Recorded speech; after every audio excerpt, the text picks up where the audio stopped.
1장에 이어서 2장으로 이제 넘어오는데 당시 고린도 도시가요 수사학적, 그러니까 말하는 것, 또 어떤 철학적인 어떤 논리, 그런 것에 되게 중요하게 여겼던 도시 중에 하나였습니다.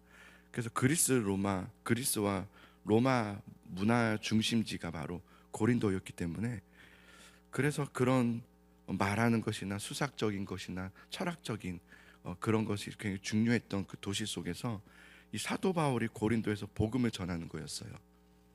그러다 보니까 이 고린도에서 복음을 전하는 그 복음의 내용이나 사도 바울의 그 전하는 방식이 그들이 볼 때는 굉장히 좀 적급으로 여겼던 것 같아요. 그래서 좀 고리타분하게 느껴지고, 무슨 예수님이라는 사람이 십자가에 못 박아 죽고 뭐 이런 이야기들이 전혀 재미가 없는 거죠. 그 여러분들은 죄인이다 뭐 이런 이야기들, 그러니까 그 당시 시대에 호응이 있고 또 즐거워하던 그런 내용들은 전혀 들어가 있지 않은 그 고리타분하게 느껴지는 그 복음의 메시지. 그래서 우리 이제 1장의 말씀도 살펴봤지만 그리스도의 십자가의 그 복음이 그들에게는 미련한 것으로 들려졌다고 했거든요. 믿는 사람들에게는 하나님의 능력으로 여겨지지만 하나님을 믿지 않는 사람들에게, 그 당시 고린도 사람들에게는 십자가의 복음이 너무 미련한 것으로 여겨졌던 거예요. 오늘날에도 그렇죠. 오늘날에도 여러분들이 예수님에 대한 십자가를 전해보세요. 어떻게 반응합니까? 미련한 것으로 느끼지 않습니까? 그 너나 교회가 나는 그런 거 그러 싫더라, 뭐하러 그런 거래, 뭐 이렇게 미련하게 느끼지 않습니까? 생각하지 않습니까? 그러니까 고린도라는 그 도시가 그런 도시의 배경이 굉장히 짙었단 말이에요. 철학적인 거, 수사학적인 핫했던 도시가 바로 그런 도시였는데, 사도 바울이 전하는 그 복음의 메시지의 내용과 또 그 방식들이나 그런 것들이 전혀 그 당시의 트렌드에 맞지가 않았던 거죠. 전혀 어울리지 않은 내용과 방식들이었던 것이죠. 그냥 지루했을 거예요. 재미도 없었을 것이고, 뭔가 새로운 줄 알았는데, 앞에 이제 고린도를 오기 전에 아테네에서도 복음을 전하지 않습니까? 근데 거기서도 굉장히 철학적 도시였죠. 그 당시 사람들도 뭔가 새로운 줄 알았는데 별거 아니네, 그러면서 그냥 다 가지 않습니까? 고린도도, 가까웠던 고린도도 그랬던 것이죠. 고린도 후서 10장 10절을 보면요, 그런 말들이 있어요. 그의 편지는, 바울의 편지를 말해요. 그의 편지에는 무게가 있고 힘이 있으나 그가 몸으로 대할 때는 약하고 그의 말도 시원치 않도다. 그들은 그렇게 보였던 거예요. 사도 바울의 외모에서 풍겨 나오는 그 모습이 그냥 말랐던 것 같아요. 마르고 왜소하고 키도 작고 볼품이 없어. 그리고 위엄도 없어. 세련됨도 없는 거예요. 요즘에 여러분 어떤 게 트렌드인지 아세요? 잘생기거나 이뻐야지 일단 인기가 있어요. 그래서 요즘 목회자들도 되게 멋있게 하고 다녀요. 저는 멋있게 해봤자 한계가 있기 때문에 뭐 거기서 거기지만 굉장히 멋있게 하고 또 이렇게 트렌드에 맞춰서 하기는 잘못된 건 아니에요. 사도 바울의 외모에는 전혀 그런 모습이 없었다는 거예요. 너무나도 볼품 없어요. 그리고 그의 말도 시원치 않았다 그랬어요. 그의 말솜씨나 그의 말재주도 그 당시 철학자들이나 그 스피치 하는 사람들에 비하면은 너무나도 재미도 없고 볼품도 없는 그런 말재주였다는 것이죠. 그래서 우리는 이제 사도 바울의 이런 이제 고백에 의해서 우리는 이제 평가하기를, 많은 학자들이나 우리들이 듣기로는 사도 바울은 말을 잘 못했을 것이다, 뭐 더듬거린다거나 아니면 말하는 것에 대한 말솜씨가 적었을 것이다, 이렇게 보기도 해요.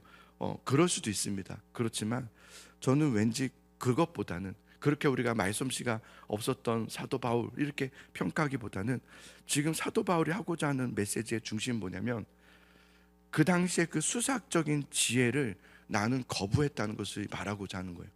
나는 그런 트렌드나 그런 수학적인 것을 거부하기로 했다라는 것을 말하는 것이 더 맞겠다 싶어요. 사도 바울의 마음이 저는 느껴지던데요. 뭐냐면 사도 바울은 자신의 어떤 우리들의 어떤 현란한 말재주나 또 어떤 흥을 돋구고 그렇게 관심을 가지게 해서 설득하게 한, 설득을 통해서 여러 가지 방식들에 의해서 설득하게 해서 얻게 되는 믿음은, 설득해서 얻게 하는 그 믿음은, 문제는 뭐냐면 또 다른 말재주꾼이 나타나게 되면 금세 무너지고 만다는 거예요. 또 다른 말재주꾼이 나타나면 무너지게 된 가짜 믿음이 될 것을 염려하고 있다는 생각이 들어요. 사도 바울은 그것이 염려되고 있는 거예요. 그래서 4절과 5절을 보세요. 자, 4절과 5절을 우리 같이 한번 읽어볼까요? 시작.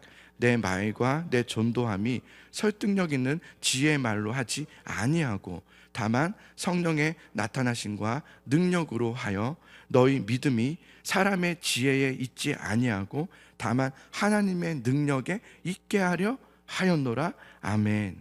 자, 사도 바울은 성도들이 어떤 재미있는 또 화려한 말씀시에 또 논리적인 어떤 것에 대한 공감에서 오는 감동, 그것으로 인해서 얻게 되는 믿음, 그런 것으로 인해서 얻게 되는 믿음이 아니라 사도 바울은 성도들이 오직 하나님의 그 진리의 복음의 말씀에 박혀있는 진짜 믿음이기를 원하고 있다라는 이야기를 하고 있는 거예요.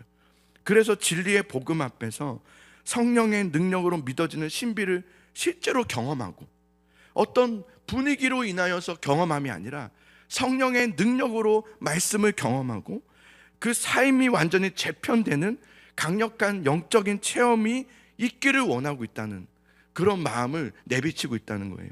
사도 바울은 성도들의 믿음의 뿌리가 인간적인 말이나 논리나 어떤 분위기나 어떤 감동적인 어떤 이야기 속에 뿌리를 내리는 것이 아니라 하나님의 말씀의 뿌리를 내려서 말씀에 박혀있는 단단한 믿음이기를 원했어요. 그래야지만 우리가 어떤 상황과 형편에 취한다 할지라도 그때에도 능히 살아있게 되는 믿음이 되고, 그리고 그런 과정 또한 하나님은 열매 맺게 하시는 과정이 되게 하신다는 것을 사도 바울은 알고 있었기 때문이에요. 그래서 우리의 믿음은 철저히 하나님의 말씀 앞에 뿌리 박혀 있어야 된다라는 것을 사도 바울은 말하고 있어요. 그래서 사도 바울은 오직 성령의 나타나심과 능력으로 말씀 사역을 감당하고자 한다. 또 난 그렇게 했다라고 고백해요. 그러면서 그리하여 5절에 다시 한번 보시면 너희 믿음이 사람의 지혜에 있지 아니하고 다만 하나님의 능력에 있게 하려 하였노라, 이렇게 말해요. 그리고 또한 이 진리의 복음은 우리의 눈이나 우리의 귀나 우리의 마음으로는 알 수 있지 않아요. 오직 성령으로만 알 수 있는 하나님의 신비의 은혜이고 지혜예요. 자, 9절을 보세요. 자, 9절도 같이 한번 읽어볼까요? 시작. 기록된 바 하나님이 자기를 사랑하는 자들을 위하여 예비하신 모든 것은 눈으로 보지 못하고 귀로 듣지 못하고 사람의 마음으로 생각하지도 못하였다 함과 같으니라. 아멘. 여기 표시를 해보세요. 눈, 귀, 그 다음 뭘까요? 마음이죠.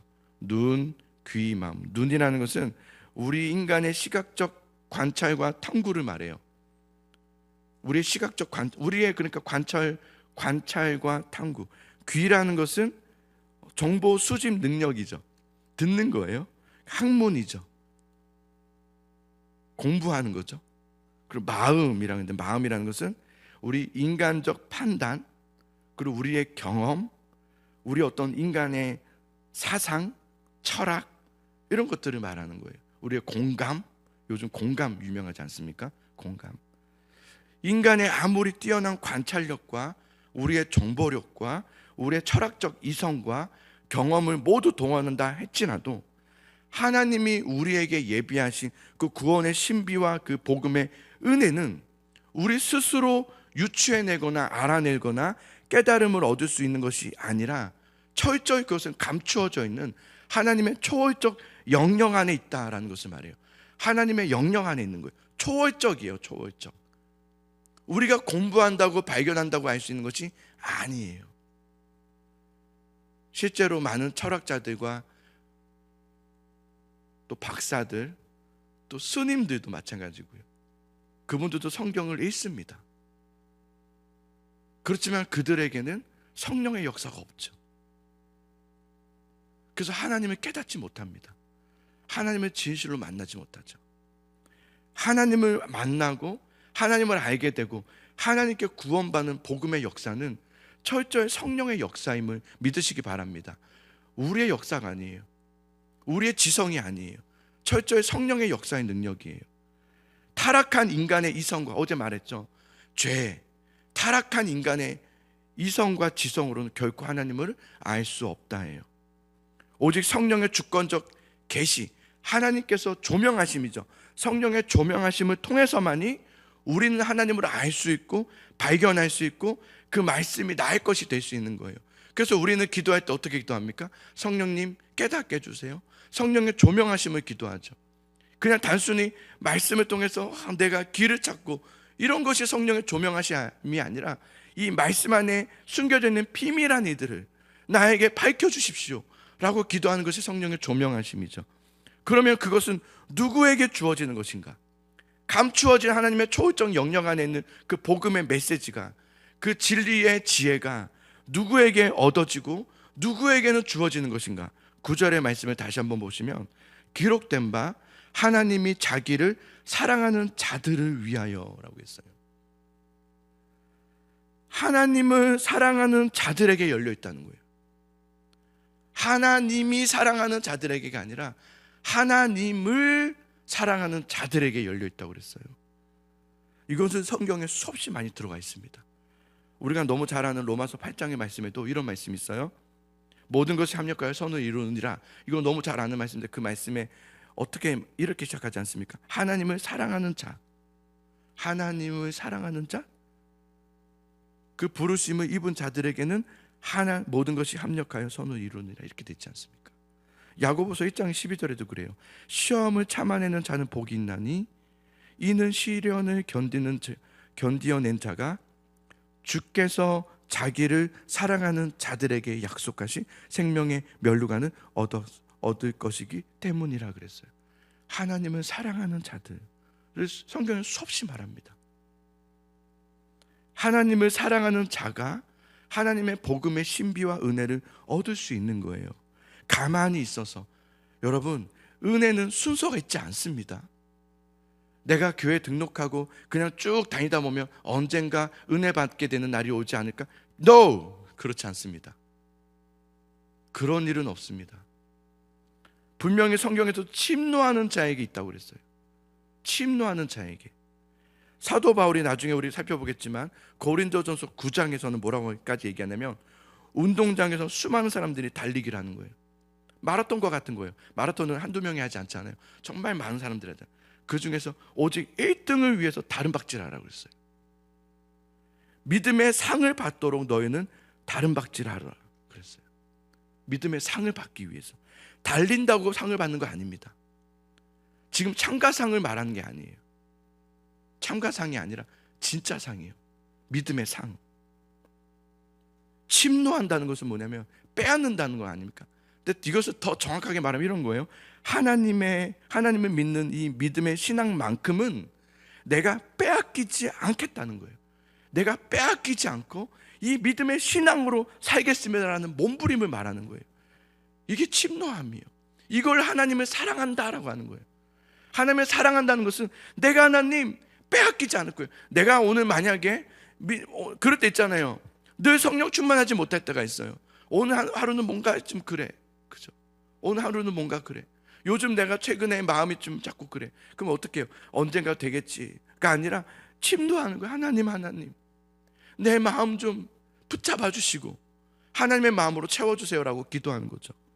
오직 하나님을 진심으로 사랑하는 자에게 하나님의 그 비밀한 이들을 계속해서 부어주신다는 거예요. 오늘도 여러분이 하나님을 사랑하는 그 마음으로 나아갈 때 하나님은 지금도 하나님의 경륜과 섭리와 뜻하심을 여러분에게도 계속해서 부어주고 계심을 믿으시기 바랍니다. 지금도 하나님은 부어주고 계신다. 자, 10절의 말씀을 보십시다. 성령에 대한 이야기예요. 10절의 말씀이 있습니다. 시작. 오직 하나님이 성령으로 이것을 우리에게 보이셨으니 성령은 모든 것 곧 하나님의 기쁜 것까지도 그렇죠. 통달하시느니라. 통달하신다는 것은 사타치 수색하고 정밀하게 수색하고 깊이 추적하다라는 말이에요. 이게 무슨 말이냐면 누가요? 성령이에요. 우리가 아니에요. 성령님께서 무엇을요? 하나님의 깊은 것까지도, 모든 것, 우리에겐 감춰져 있어요. 우리는 그 초월적인 영역을 다 알 수 없어요. 그러나 누가 아신다는 거예요? 하나님만 그것을, 모든 것을 통달하신다는 거예요. 정확하게 아신다는 거예요. 하나님이 지금 무슨 일을 하려고 하시는지, 하나님은 왜 그 일을 통해서 나에게 그 일을 주셨는지, 그 어려움을 왜 허락하셨는지, 하나님은 그 모든 것을 가지고 계시는데 그것을 아는 분은 오직 성령님밖에 없다는 거예요. 삼위일체이신 하나님이신 성령님만이 하나님의 숨겨진 모든 것을 통달하신다는 거예요. 여러분, 하나님만이, 성령님만이 하나님의 감추어진 경륜과 작정과 섭리를 완벽하게 알고 계시는 유일한 분이세요. 그런 성령님께서 중요한 건 뭐냐면 믿는 자들에게 내주하여 함께하고 계시다는 거예요. 그분 성령님이 우리 안에 계시다는 거예요. 우리 안에 함께 살아가고 계시다는 거예요. 내주하신다는 거예요. 내주하신다고. 내 안에 늘 계신다고요. 여러분 안에 지금 성령님이 계십니까? 계세요. 여러분 안에도 지금 성령님 내주하고 계시는 거예요. 내주하고 계셔서 뭐 하시는 겁니까? 하나님을 사랑하는 자들과 함께 하시며 그들에게 진리의 말씀을 조명하고 계세요.